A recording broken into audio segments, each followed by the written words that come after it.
So we are starting with the topic linear variable differential transformer or transducer. I'll again introduce you to the word.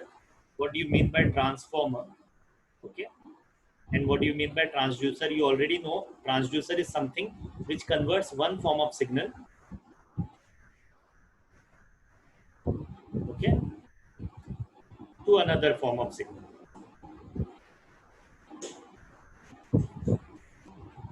This is nothing but transducer. So this is the basic functioning. When we are doing something, so when we are using LVDT, this is also called as LVDT. When we use LVDT, so what does it do? By some means or by some principle, it converts mechanical signal, which is nothing but, in our case, it will be displacement. It converts mechanical signal, which is displacement, into an electric signal, which can be a voltage, it can be a current, it can be capacitance, it can be anything. Okay, so electric signal. It converts something which is mechanical into electrical signal. This is a basic definition. It converts one form of signal to another form of signal. Now we will again get to the second definition of this, which is transformer. Why do we call it as transformer? I'll again try to elaborate something for you in regards to transformer. Now, when you want to study transformer, something which is very important for transformer is it transforms. Okay, it transforms. Now, what does it transforms? It transforms an electric signal. Okay, it transforms an electric signal from one source into an electric signal for another source. Okay, electric signal for another source. It will not be the same source, it will be some another source. Like what I'm saying, suppose there is a primary winding. Okay, suppose there is a primary winding, and now to this winding I am supplying some kind of an alternating current. Okay, I am supplying alternating current of some frequency. Okay, now you already know that alternating current is supplied in frequency, not in, and that frequency is measured in terms of hertz. Now if I am applying, this is my primary circuit. Okay, now when applying this alternating current to this primary circuit, there will be some kind of a magnetic field in the vicinity of this area. In the nearby area of this primary circuit, there will be some kind of a magnetic field. And this magnetic field or magnetic flux will lead to magnetic induction. Okay, this will lead to magnetic induction. Simple as that. Okay, and now this magnetic induction, what will this magnetic flux or induction do? If there is some another secondary coil, or if there is some another coil in nearby to this primary coil, so what will happen due to this magnetic flux or magnetic induction? Automatically, this will also have some induced current. Okay, this will have some induced alternating current. So when there is some kind of an induced current or electric form of a signal from one source, like from primary source, if it is going to another source, like a secondary source, so that is called as a transformer. So that is the reason why we call linear variable differential transducer also as a transformer. Okay, this works on the principle of inductance. This is also very important. Okay, it works on the principle of, you can say, magnetic inductance. If you want to say, it works on the principle of magnetic inductance. And you know that inductance, or you can even say it works on the principle of magnetic inductance is the unit actually. So it works on the principle of magnetic induction, which is measured in terms of inductance, and inductance is measured in terms of Henry, if you remember. Okay, okay, so this is the basic things that I wanted to tell you. Whatever is the induction, like magnetic induction, whatever is the induction, it will lead to some kind of electric signal, and that signal is nothing but voltage. Okay, so we are supplying some, suppose we are supplying some, you can say voltage, or you can even say frequency. So we are supplying, I'll just put it in short for you. We are supplying some alternating current. Okay, AC alternating current source. And what is this alternating current source is doing? This is leading to some kind of induced alternating current. Okay, or you can say alternating current, which is measured in frequency. Okay, this is from a primary source, and this gets inducted into a secondary source. This is the basic meaning of linear variable differential transducer. Now D is meaning, the meaning of D is nothing but differential. Now you know differential is nothing but difference of something. Okay, you will get to know what is the difference, but this works on the principle of some kind of a difference. It takes some kind of a difference for giving the output. Okay, whatever is the output that we are going to see, that will be in some kind of a difference form. Okay, next variable, because it varies. How does it vary? We will see it when we see the construction. We will know how does it vary. And linear, because it measures linear displacement. Okay, so this is actually used to measure linear displacement, which works on the principle of variable inductance. Okay, and which is differential in nature. Matlab, the output is measured in the form of some kind of a difference. Okay, now we'll just go to the slide, or we will just go to our main page to elaborate on this system. Now I've just covered the introduction for you. If I want to cover it again for you, introduction, what I'll put in introduction for you is, it is a passive transducer. One thing, this is for sure, this is a passive transducer. Another thing, this works on alternating current source. Okay, okay, this works on alternating current source, the passive transducer. The current source that is required is alternating current source, which is in terms of frequency. And one more thing, it works on the principle of magnetic induction. Okay, which leads to generation of magnetic flux.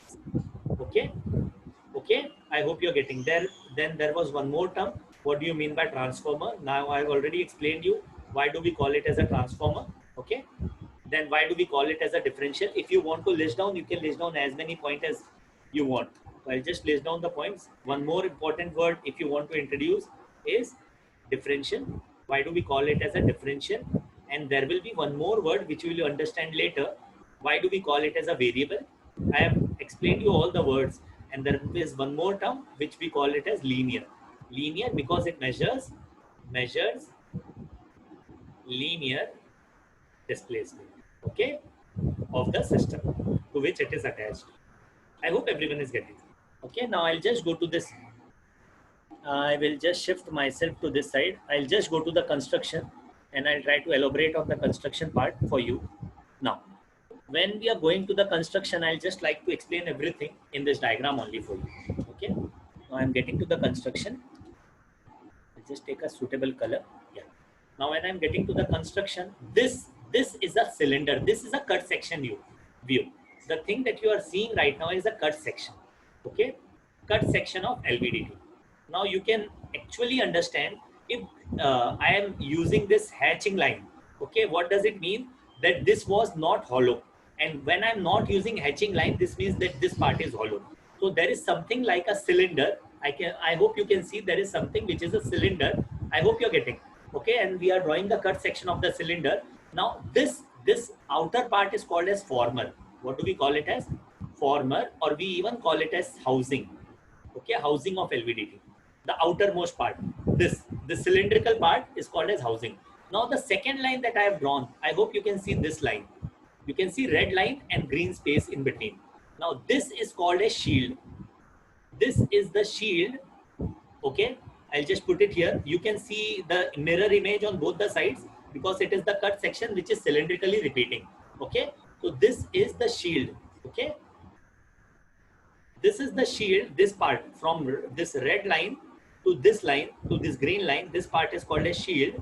And why do we use shield? Because there is some kind of a magnetic field. I hope everyone is getting. There is a magnetic field induction in this circuit or in this system, electric system.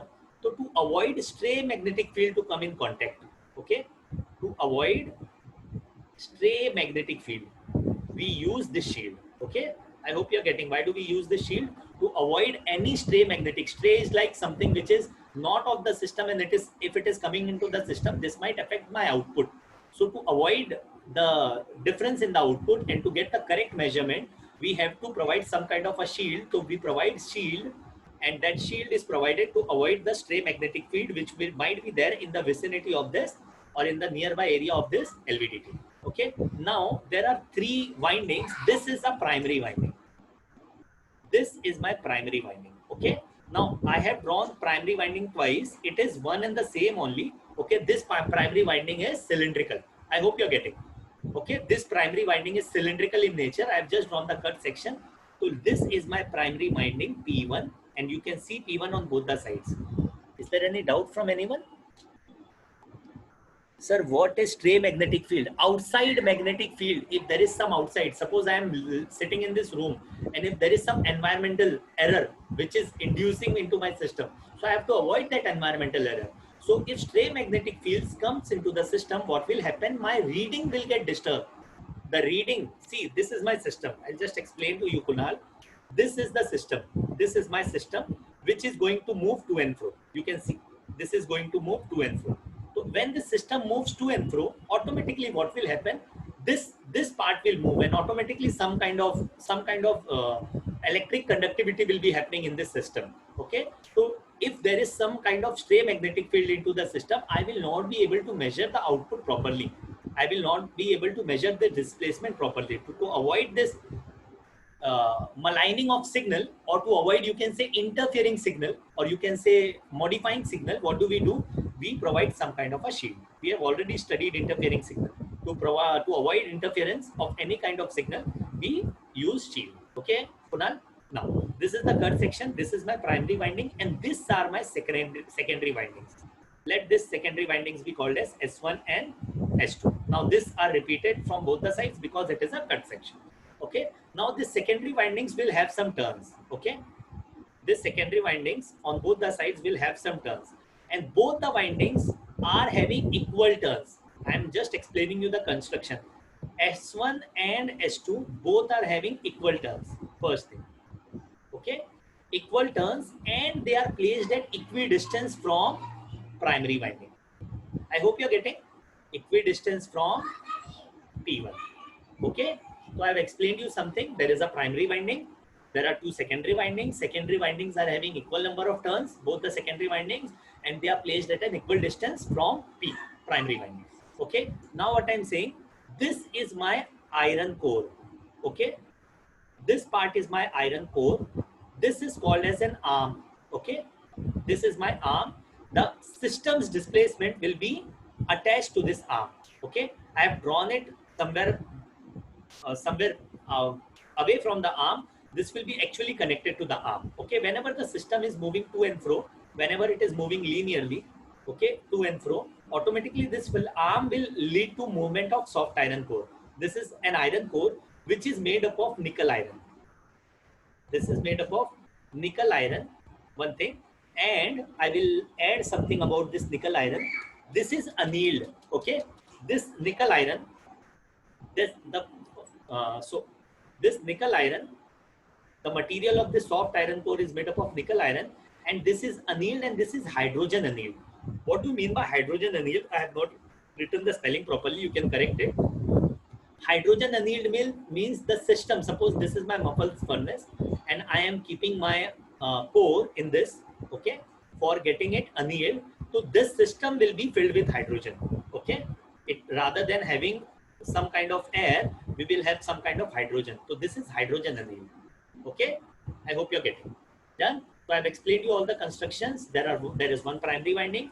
There are two secondary windings. Secondary windings are having equal number of turns. Okay, they are placed at equidistance from the primary winding. This is the cut section. There is a shield provided to avoid any kind of stray magnetic field entering into the system. There is a soft iron core which is made up of nickel iron, and it is hydrogen annealed. There is an arm. Arm is attached to the system whose displacement, linear displacement, you are going to measure. I have explained you all the things till now. Is there any doubt? Sir, what is the use of that LVDT? What is the use of that LVDT? This LVDT is used to measure displacement. We are studying displacement. All the things LVDT. Okay, so I have not measured. LVDT is linear variable differential transducer or transformer used to measure displacement of the system. Okay, displacement of the system. Done? And this displacement will be linear in nature. Okay, this is the most commonly used transducer or transformer. Okay, now we'll get to the topic. We'll look at the points that I have actually kept here. So we have completed with the construction. Now we'll get to the working. Now we'll just get to the working, the third point, working. So for explaining you the working, what I'll do, I'll just take you here. Just look at this thing. I've already kept a lot of space for you people to understand. So this you can see this thing. This is my primary winding P1. this is my secondary winding. Okay, there are two secondary windings now. So this, suppose this is my secondary winding S1, this is my secondary winding S2. Now what happens, I am applying some kind of AC frequency. Okay, and the value of this frequency is around 50 hertz. I'm just giving you the range, to 20,000 hertz to 20 kilohertz. Okay, the frequency of the AC current can be ranging from 50 hertz to 20 kilohertz. So I'm applying some AC frequency, okay, AC current, alternating current source in frequency, which is from 50 hertz to 20 kilohertz, and this is my primary winding. So what will happen, there will be some kind of current. Okay, there will be current, right? Current you can say, or there will be some kind of, you can say there will be current flowing through this circuit. Okay, now when there is current flowing through this circuit, what happens, I have already told you, due to this current, okay, and due to this AC current, okay, AC kind of a source, what will happen, there will be some kind of magnetic induction. Okay, and due to this magnetic induction, just look at the thing that I'm trying to explain. There will be some current or some voltage. Okay, there will be some EMF or voltage induced in secondary winding S1, and there will be some EMF or voltage induced in secondary winding S2. So let this EMF be ES1, okay, and let this EMF be ES2. Now this EMF ES1 and ES2 are happening. Why? This is mainly because of this AC current, AC frequency, which is applied to this primary winding. Okay, now what I'm saying, suppose I have already told you the system that we are using is differential. What I have told you, the system that we use is differential. So how do we get to the differential? Differential is nothing but some kind of a difference. Now this is my, actually this is my output. Suppose this is my output. Okay, this is my input. Okay, this AC current that I'm applying to this primary winding, this is my input, and I'll get some output which will be ES1 and ES2. This will be my EMF induced in secondary winding S1 and secondary winding S2 respectively.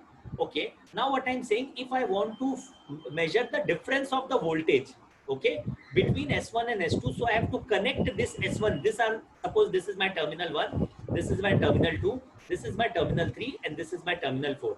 Suppose this is my terminal positive, this is my terminal negative, again negative, and this is my terminal positive, and this is my terminal negative. So I have to find the differential voltage. So to find differential voltage, I have to connect this windings S1 and S2 in series. Now how do I connect these windings in series? I'll connect 1 and 3 together, and I'll connect 2 and 4 together. Okay, so when I'm connecting 1 and 4 together, and 1 and 3 together, 1 and 3 together, and 2 and 4 together, across any of these windings, see, I can measure voltage across this also. This will be ES1 minus ES2, or you can even measure across this. This can also be ES1 minus ES2. Now what I'm doing, I'm closing this circuit, okay, and I'm opening this circuit. So I'm measuring my signal or my output from this two you can say from these 2 points. Okay, so what I'm saying, my delta E, the difference in voltage, will be given by ES1 minus ES2. I hope everyone is understanding till here. What I have done, I have connected both the systems in series, and when I connect, this is the way we connect the circuit in series. So we have connected 1 and 3 together and 2 and 4 together. Now we have closed 2 and 4, and we are measuring the output from 1 and 3. You can either measure it from 2 and 4 also. It's your wish. Okay, not an issue. So what I'm saying, the output that I'll get is given by the voltage difference is given by delta E is equal to ES1 minus ES2. Now we'll again get to some basics that we actually covered. What was the basics? I'll just write it. We'll write something about this secondary winding S1 and S2. What did I say about the secondary winding S1 and S2? I have mentioned 2 points. They are having equal turns, okay, and they are placed at equidistance, right?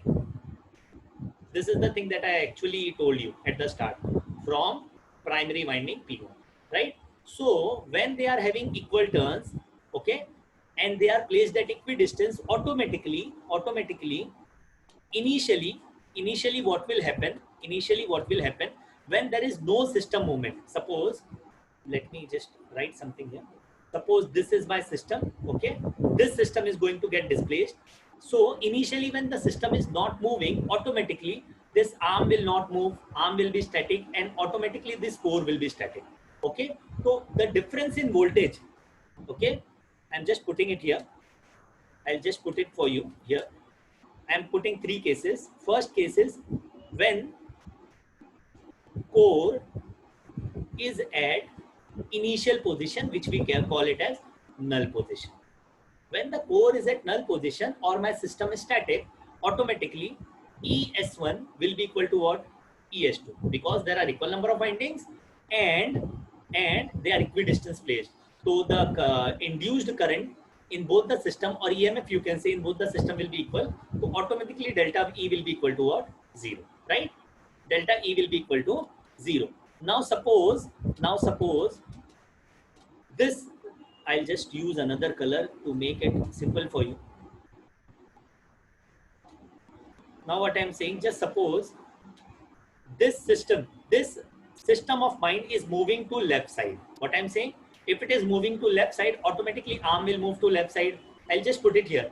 If this is moving to left side, system is moving to left side, automatically arm will also move to left side, and automatically this iron core will also move to left side. So due to the movement of this iron core, there is a change in induction. Okay, ES1 and ES2. I hope you're getting.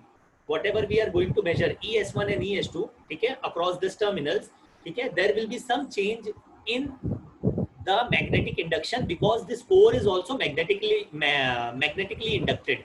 Okay, so what I'm saying, when I'll just put it for you, when core, I'll read your chat, just give me some time, is at left, okay, left position as per our convenience.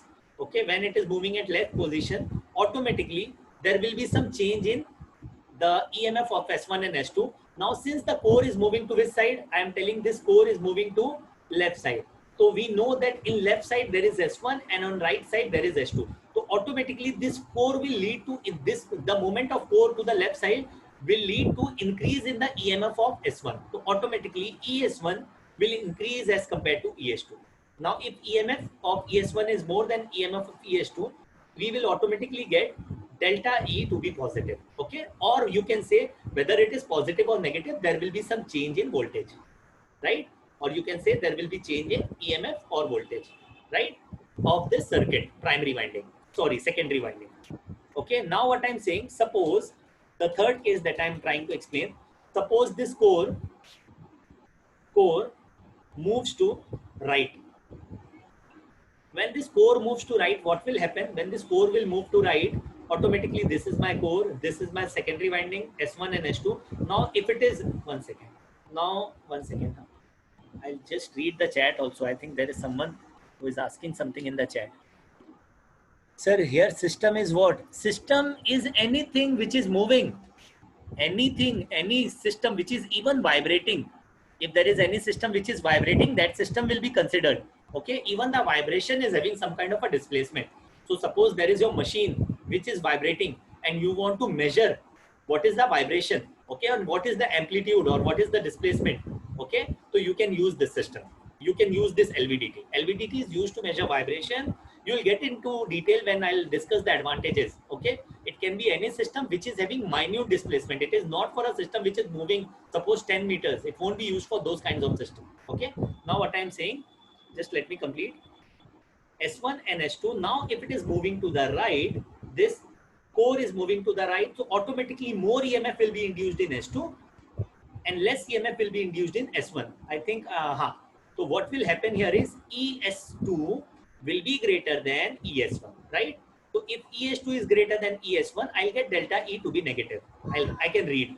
Even if you don't understand what is negative, you can understand one thing, that there is some change in EMF, or you can say there is some change in the voltage of the secondary winding. Okay, so I hope you understood till here what I was trying to explain. I hope everything is clear to people. Now I'll just write it something for you. I'll just put it here. Now delta E is equal to 0. That means core is at null position. Okay. Now what you have got, according to your diagram, if delta E is positive, you know that core is moved to left. Core is at left, right? Core is at left, and that means what? That means when the core is moving at left, I am getting delta E to be positive. suppose suppose this is, if I want to draw this diagram, if I want to draw the vector diagram for this, suppose this is my voltage or EMF of the primary winding, and if it is coming out to be positive, whatever its value might be, okay, if this value which is for secondary winding S1 and S2, if this is coming out to be positive, this means that my secondary windings voltage, which is nothing but delta E, it is in phase, okay, it is in phase with primary winding voltage. One thing, okay, when delta E is negative, what does it mean? That my primary winding voltage, if I'm trying to draw its vector, if this goes to this side, okay, right side, automatically this will go to which side? Left side, okay. This means that they are out of phase, okay. When delta E is negative, we can understand one thing, that this will be out of phase, okay, and out of phase by 180 degree automatically. Suppose this is my angle, okay, primary windings EMF, if I want to draw the voltage, suppose this is the angle, so automatically this will be the opposite angle, okay. So if it is out of phase, the angle will be 180 degree, and if it is zero phase, the angle will be 0 degree. I hope you're getting, right? I hope you're getting. Yes, ES1 is greater than ES2. That means the system is in phase. Okay. And you don't have to bother about whether the system is in phase or not. This is all about, this is more like an electrical term. What I want you to understand is, whenever the system is in phase or out of phase, whenever the system, your secondary windings, if they are in phase with primary winding, okay, if they are in phase with primary winding, there will be some kind of voltage difference or EMF, okay, voltage or EMF induced, right? And suppose even if it is out of phase, you will be able to find some kind of voltage difference or EMF induced. Same things will be repeated, okay, EMF induced. And now why is this thing happening? This is very important. These things are happening only because of one reason. Why is this thing happening? This is actually happening only due to one reason. And what is that reason? Due to the system's displacement. I hope you're getting, okay, due to the system's displacement. So what do we get? The system's displacement is calibrated in terms of voltage, and it can be again calibrated back to the displacement. I want to explain you how does the voltage gets calibrated back to displacement, because what you are going to read is not the voltage in the transducer or transformer. What you are going to get is the displacement, okay. You'll be able to read it digitally, or you will be able to read it via that, you can say via the pointer. So how do you, the thing is, there was some kind of a displacement, it got calibrated into voltage, okay. I'll just write it. There is a displacement, it got calibrated into some EMF. Now I want this EMF again get calibrated back to the displacement. So how is it possible? We will see it at the end. What I'll do for now is I'll just go to the main points. What are my main points? What are the main points? The main points are, I have already explained you introduction, construction, working. Now I'll just get to advantages and limitation. Okay. Now I'll just explain you. I have written all the things like advantage and limitation. I'll just read it for you. First thing is, it is having very high range. Okay, very simple. It is having frictional isolation. Why do we say it is having frictional isolation? Because there is no connection. No connection, direct connection, you can say. There is no direct connection between the system and windings. I hope you're getting. Secondary winding, because secondary winding is giving us the output. You can even consider primary winding. There is no direct connection, so there is no friction. Then secondly, there is electrical isolation. Why there is electrical isolation? Because I am using that stray, to avoid that stray magnetic field, I am using some kind of a shield. So this will also lead to electrical isolation. We will not get any electrical signal from outside. Now, it is also immune from external effect. This is also due to shield. Okay. This is having very high sensitivity. What do you mean by high sensitivity? I hope you remember sensitivity was change in output to change in input, right? So for a very small input signal, okay, very small input signal, you are getting an appreciable output, very good output. So if this value is small and the output is large, automatically the sensitivity will be large. I hope you're getting. So this is highly sensitive. Now it is having low hysteresis. I have already explained you hysteresis. What do you mean by hysteresis? The change in input and output which results to change in output. I hope you remember increasing input signal and decreasing input signal which leads to change in output. Okay, this is hysteresis. So there is low hysteresis, matlab it can reverse its process. Naturally, it can reverse and it can turn back to normal without any kind of external effect, without any application of external effect. Like suppose if my instrument was reading 0 initially, now it is reading 10. Now when I suppose I remove the power source, it will get back to 0. Okay, so this is called as hysteresis. Now if it is able to get back to 0 or near about 0 without any loss of energy, so that is called as hysteresis. So it is having low hysteresis, and one more thing, it is having very low power consumption. Why very low power consumption? Because it is having very high sensitivity. So the input is already very low.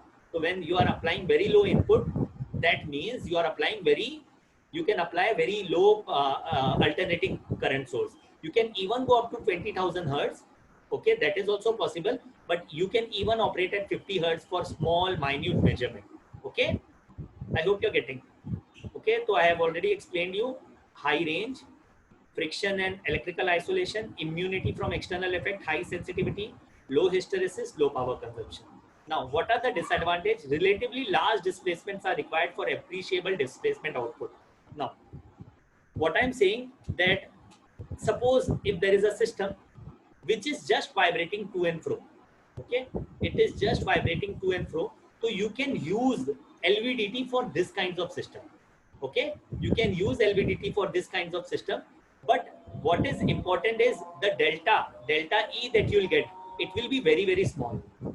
Okay, so if delta E is going to be very small, so what do you need? You need very large displacement. So this is one of the disadvantage. You use it to measure the amplitude of vibration, which is nothing but displacement of this body, okay, in a minute interval. Okay, so what they are saying is one of the disadvantages, it requires relatively large displacement for appreciable differential output. If you need large differential output, you need large displacement. If there is small displacement, automatically the differential output will be small. I hope you're getting. Second, it is sensitive to stray magnetic field.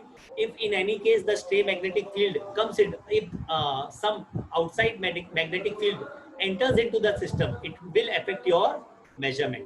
Okay, it affects the measurement, right?